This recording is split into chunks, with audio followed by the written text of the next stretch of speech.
Hello friends, I Devang Prajapati from Upanishad Science Academy Limkheda. First of all, we'll see the points which we have covered in the last video. Okay, so electrochemical principles of the metallurgy, Hall-Héroult process which was very much important, ये बहुत important थी. Then copper from low grade ores and the scraps. Then after that oxidation and reduction, then refining. In refining, just only the list of techniques, okay, we have done. Okay, now let's start up today's video. Okay, so in this video what we are going to do, okay, the first will be starting with the distillation, then liquefaction, after that electrolytic refining, then zone refining, vapor phase refining, Mond process which is very much important, Van Arkel again very much important, chromatography, okay, as well as the uses of the different metals. Okay, so we are going to cover this much points in today's video. आज के video में हम इतने points बच्चों cover करने वाले हैं. ठीक है, तो चलो शुरू करते हैं. First distillation. तो डिस्टिलेशन क्या है? उबालना. बहुत सिंपल है. ठीक है, this is a very useful for low boiling metals. Okay, जिसका जो बॉइलिंग पॉइंट कम होता है. ठीक है, like zinc and mercury. Okay, Zn and Hg. Okay, ऐसी मेटल्स के लिए ये बहुत इंपॉर्टेंट है. ठीक है, then the impure metal is evaporated to obtain the pure metal as a distillate. Okay, जो इम्प्योर मेटल है, ठीक है, इवोपरेट हो जाएगी and obtain the pure metal as a distillate. ठीक है, so this is what the distillation. ये है डिस्टिलेशन. ठीक है, अभी दूसरा हमारे पास liquation. In this method, a low melting point metal like melting point जिसका कम होता है, tin means Sn, okay, can be made to flow on sloping surface. Sloping surface के ऊपर से उसको नीचे आने दिया जाएगा. ठीक है, in liquefaction. Okay, low melting point tin, that is Sn. Okay, in this way it is separated from higher melting impurities. तो जिसका टेम्परेचर ज्यादा होगा, ठीक है, कम वाले जो मेल्ट होके नीचे आ जाएंगे, ठीक है, तो इकट्ठा कर लेंगे हम नीचे. ठीक है, और जिसका टेम्परेचर ज्यादा होगा, ठीक है, वो हमें मिलने वाले नहीं है, वो वहीं के वहीं रहेंगे. ठीक है, और अटक जाएंगे बीच में स्लॉप पे. ठीक है, so this is called as an liquation. ठीक है, then third one, that is electrolytic refining. Okay, बहुत इंपॉर्टेंट है ये. Okay, very much important. And here we are going to do the electrolysis of copper. Okay, electrolysis of the copper. In this method the impure metal is made act as an anode. आप देख सकते हैं यहाँ पे diagram में. ठीक है, impure copper जो होगा, ठीक है, जिसको हमें प्यूरिफाई करना है, उसका हमें क्या एनोड लेना है. ठीक है, और प्योर कॉपर जो है, ठीक है, वो कैथोड पे लेना है. ठीक है, सो यहाँ पे रिएक्शन क्या होगी? इम्प्योर कॉपर एनोड, यहाँ से इलेक्ट्रिसिटी प्रोवाइड करेंगे हम. ठीक है, जैसे इलेक्ट्रिसिटी प्रोवाइड की, ठीक है, तो रिएक्शन क्या होगा?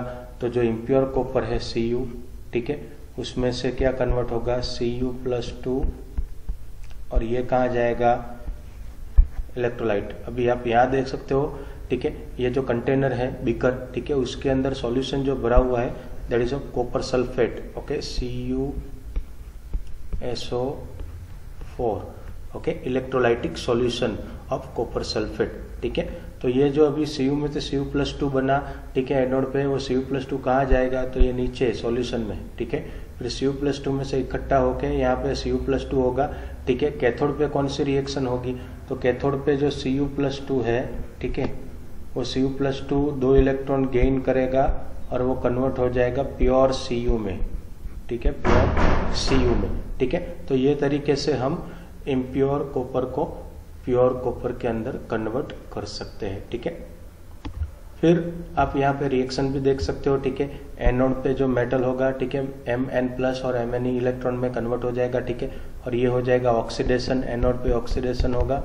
ठीक है, और कैथोड पे रिडक्शन होगा. Mn+ जो है इलेक्ट्रॉन गेन करेगा, तो ये रिडक्शन होगा, ठीक है। ऐसे हमने कॉपर का एग्जांपल लेके बनाया है, ठीक है। एनोड पे oxidation Cu will be converted into Cu+2 into electron loss, so loss of electron you can say that it is oxidation, ठीक है।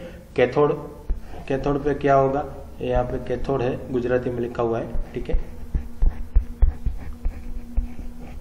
कैथोड पे क्या होगा, Cu+2 जो 2 इलेक्ट्रॉन को गेन करके कॉपर में कन्वर्ट होने वाला है, ठीक है। तो ये है इलेक्ट्रोलाइटिक रिफाइनिंग, ठीक है। Then the blister impurities from the blister copper deposit at anode mud, ठीक है। एनोडिक मड बोलते हैं इसको, anodic mud, okay. Means whatever the impurities, okay, ये जो एनोड में से जो इम्प्योरिटी निकलेगी वो यहाँ पे जमा होगी, ठीक है, which is called as an anodic mud, okay. Which contains, कौन सी मेटल्स होगी उसमें impurities, antimony, zinc, selenium, MCQ के लिए याद रखना है, tellurium, silver, gold and platinum, ठीक है। रिकवरी ऑफ दीज एलिमेंट्स में meet the cost of refining, अगर ये सब चाहिए तो रिफाइनिंग करने का ज्यादा कॉस्ट हो जाता है, ठीक है। So this is called as an electrolytic refining, okay. Then उसके बाद हम देखेंगे जोन रिफाइनिंग, बहुत इंपॉर्टेंट है, ठीक है। ये भी this method is based on the principle that, अभी ये कौन से प्रिंसिपल पे काम करता है, that the impurities are more soluble in the melt than in the solid state of the metal, ठीक है। जो इम्प्योरिटी है, ठीक है, वो क्या है, more soluble in the melted than in the solid, mean solid form की जगह पे लिक्विड फॉर्म में वो ज्यादा इम्प्योरिटी जो है वो सोल्यूबल होने वाली है, ठीक है। A circular mobile heater is fixed at one end of the rod of the impure metal, ठीक है। हम डायग्राम में देख सकते हो, ठीक है। आप देखो यहाँ पे एक मेटल का रॉड लिया गया है, ठीक है। देन मोल्टन जोन यहाँ पे सेंटर में रखा हुआ है, ठीक है। And then the induction coil with the heater which is in moving, ठीक है, जो मूविंग होगा, ठीक है, मेटल्स के साथ, ठीक है। The molten zone moves along with the heater which is moved forward, अभी हमारी बात हुई डायग्राम में, ठीक है। As the heater moves forward, ठीक है, the pure metal crystallise out of the melt and the impurities pass on into the adjacent molten zone, okay.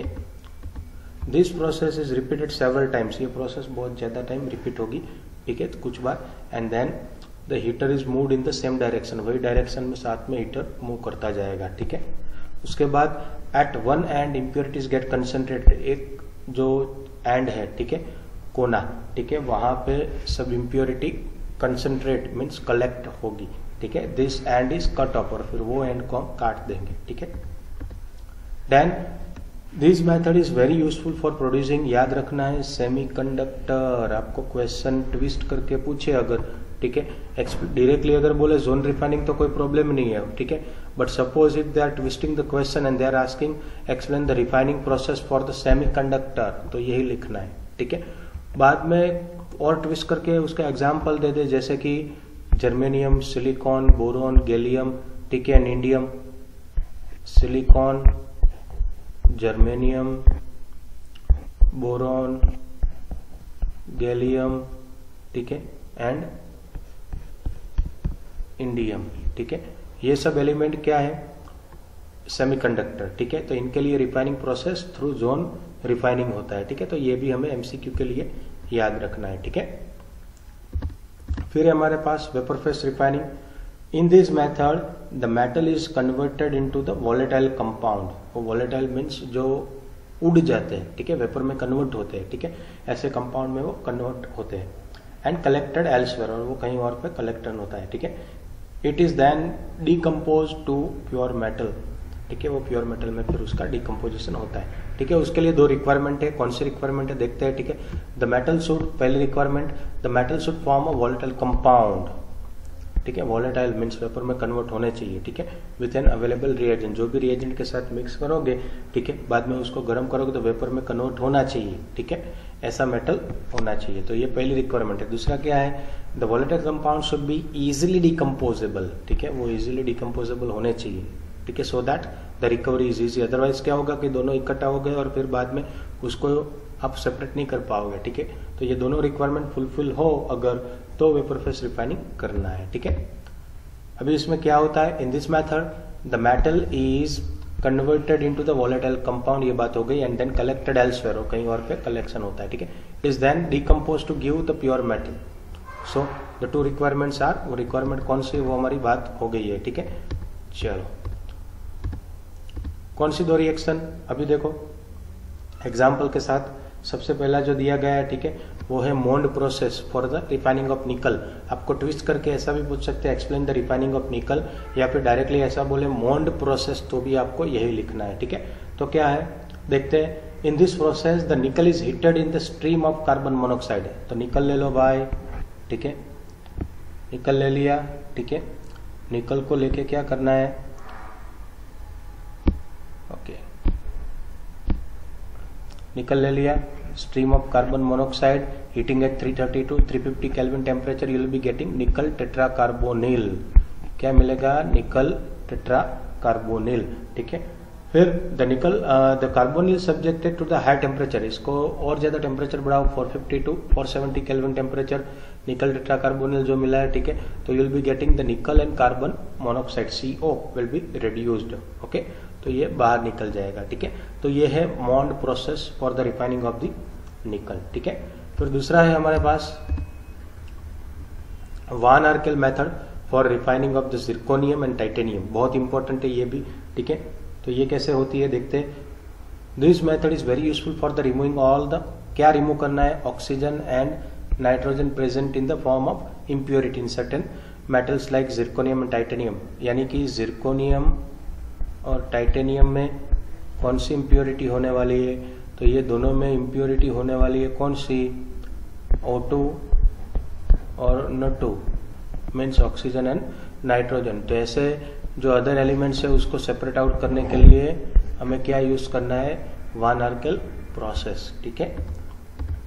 The crude metal is heated, कैसे होता है, the crude metal means zirconium is heated in an evacuated vessel with iodine.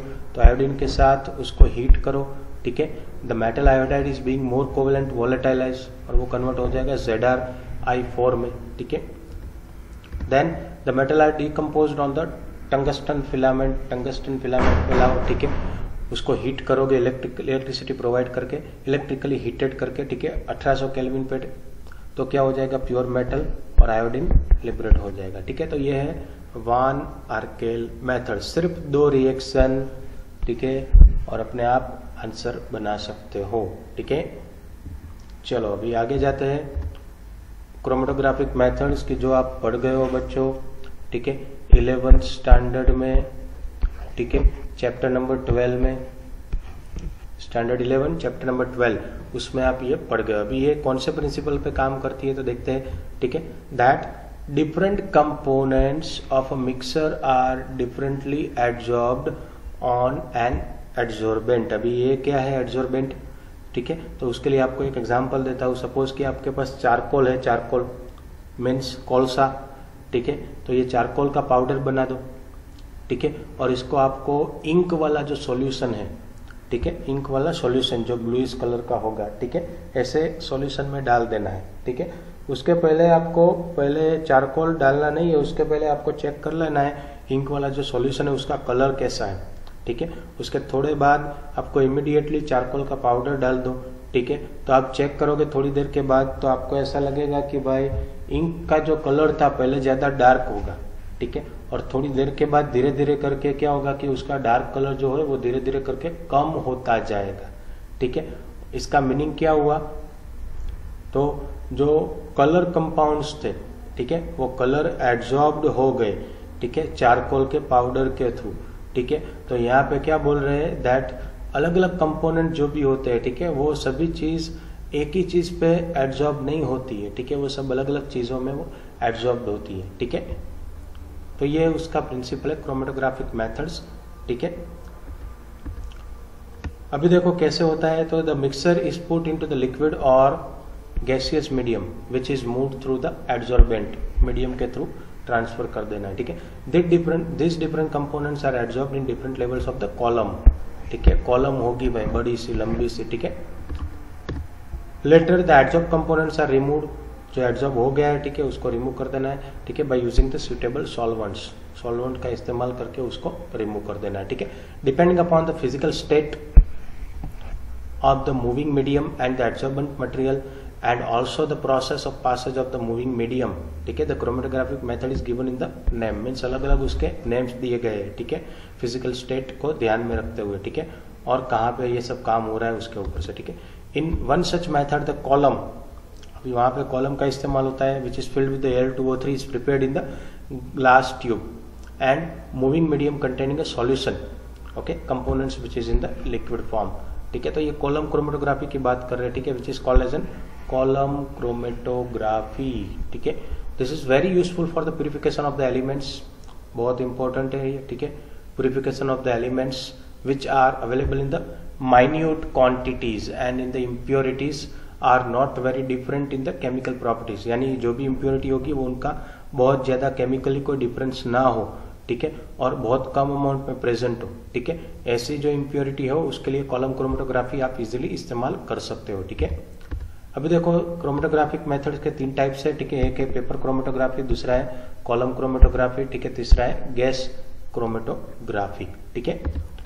अभी column chromatography कैसे दिखती है देखो, तो industrial method में आपको दिए गए सॉल्वेंट टैंक यहाँ पे भरा जाएगा, पंप होगा, फ्लो इंजेक्टर यहाँ से आप इंजेक्ट करोगे, ठीक है, जिसको भी आपको सेपरेट करना है, ओवन बीच में, ठीक है, कॉलम ये हो जाएगा, डिटेक्टर और फ्लो मीटर कितना मेंटेन होता है वो, ठीक है। तो ये इंडस्ट्रियल मेथड है, ठीक है। अभी आप यहाँ पे देख सकते हो लेबोरेटरी मेथड में कैसा होता है, पूरा एक कॉलम दिया गया आपको, ठीक है, मिक्सर ऑफ कंपोनेंट्स ऊपर से आपको डाला जाएगा, ठीक है, बीच में धीरे धीरे करके आपको यहाँ पे कुछ का सेपरेशन होता जाएगा, ठीक है। देखो सपोज कि कलर्ड बैंड्स आपको 2 मिले, एक और ये दूसरा, ठीक है, तो आपको सबसे पहले ये जो ये वाला है उसको मैं 1 नंबर देता हूँ, ठीक है, ये 1 नंबर सेपरेट कर दो, ठीक है, बीकर चेंज कर लो या फिर फ्लास्क चेंज कर लो और अपने हिसाब से आप उसको सेपरेट कर सकते हो इजिली, ठीक है। ये है कॉलम क्रोमेटोग्राफी लेबोरेटरी मेथड, ठीक है। अभी हम जा रहे हैं यूजेस, ठीक है, चैप्टर का लास्ट पॉइंट है, बहुत इंपॉर्टेंट है, किसके लिए, एमसीक्यू, ठीक है, एमसीक्यू के लिए बहुत इंपॉर्टेंट है, ठीक है, तो ध्यान रखना, ठीक है। सबसे पहला, all foils are used as wrappers for chocolates, aluminium foil जो है एल फॉइल्स जिसको शॉर्ट में बोलते हैं, ठीक है, एल्यूमिनियम फॉइल्स, ठीक है, उसका रैपिंग में इस्तेमाल होता है, ठीक है। Then second, the fine dust of the metal is used in paints and lacquers, ठीक है, वार्निश लैकर्स बोलते हैं उसको, ठीक है। Aluminium being highly reactive is also used in the extraction of chromium as well as manganese, ठीक है, from there oxides. ये दोनों जो क्रोमियम और मैंगनीज है, ठीक है, वो एलिमेंट ऑक्साइड के फॉर्म में अवेलेबल होते हैं, ठीक है। अगर आप एल्यूमिनियम का इस्तेमाल करो, ठीक है, तो ऑक्सीजन जो है वो एल्यूमिनियम के साथ जुड़ जाएगा और हमें मिलेगा क्रोमियम एंड मैंगनीज, ठीक है। तो ऐसे आप उसको सेपरेट आउट कर सकते हो, ठीक है। Then wires of aluminium are use for the electricity conductors, wire बना सकते हो। Alloys containing aluminium being light are very useful, light weight होते हैं तो वो ज्यादा इस्तेमाल होते हैं, ठीक है।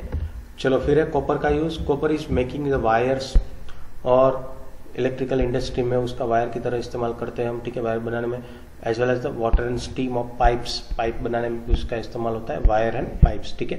It is also used in the several alloys that rather tougher than the metal itself, that is example याद रखने, brass with the zinc, copper and zinc, bronze with the tin means SN, tin means SN, and coinage alloy, currency notes, currency coins जो आते हैं, ठीक है, उसके अंदर निकल के साथ होते हैं, ठीक है।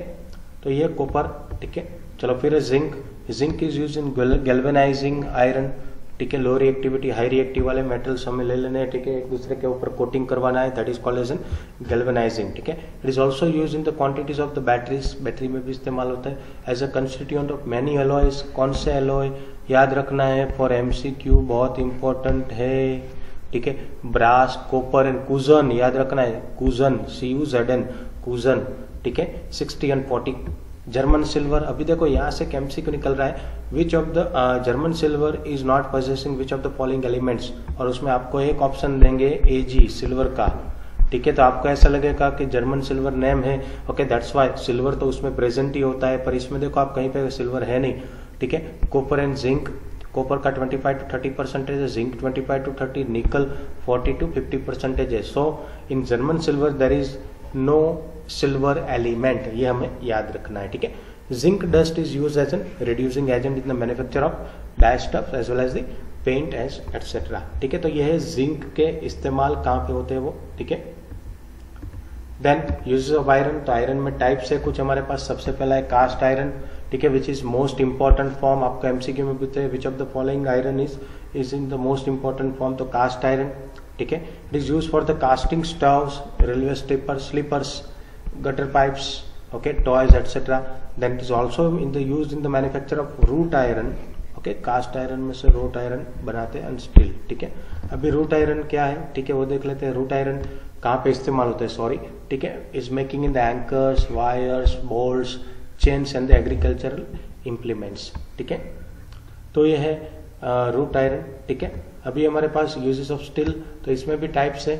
ठीक है, नंबर ऑफ यूजेस, सबसे पहला है alloy steel, it is obtain for the when other metals are added to it, alloy बनाने में। फिर निकल स्टील, तो it is use for making cables, automobiles, aeroplane parts, pendulum and measuring tapes. ठीक है, then Chrome steel, MCQ के लिए याद रखना है बच्चों। ठीक है, for cutting tools, crushing the machines, and stainless steel for the cycles, automobiles, utensils, pens.